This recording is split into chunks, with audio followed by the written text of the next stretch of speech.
أنت جودي فصيديني. ده رصيف البيت ما شاء الله، حاجة محترمة. البيت متقسم 3 شقق منفصلين. جنينة الأمامية بتاعتنا، البيت 150 متر، 75 متر مباني و75 متر حديقة أمامية وخلفية. ما شاء الله تفاصيل البيت كلها ممتازة. ده كده مدخل البيت الرئيسي، معمول هنا مدخل للدور الأرضي. البيت طبعا يعتبر الشقتين 3/4 تشطيب، سيراميك ونجارة، سكينتين معجون وسباكة وكهرباء. ده كده المطبخ بتاعنا. طبعا الجنينة الخلفية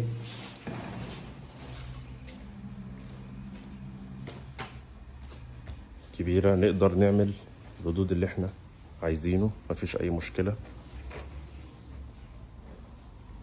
تصالح يعتبر فتح في الجهاز.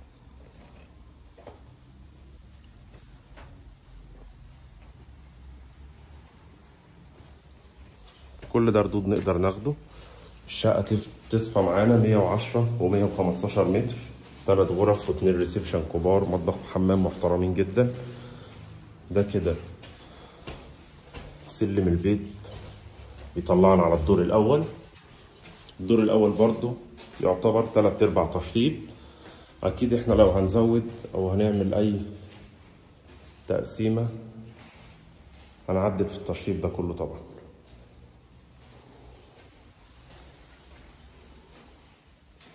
دي غرفة ببلكونة على الجنينة الخلفية، الغرفة التانية والحمام والمطبخ. دي التقسيمة العادية بتاعت الجهاز.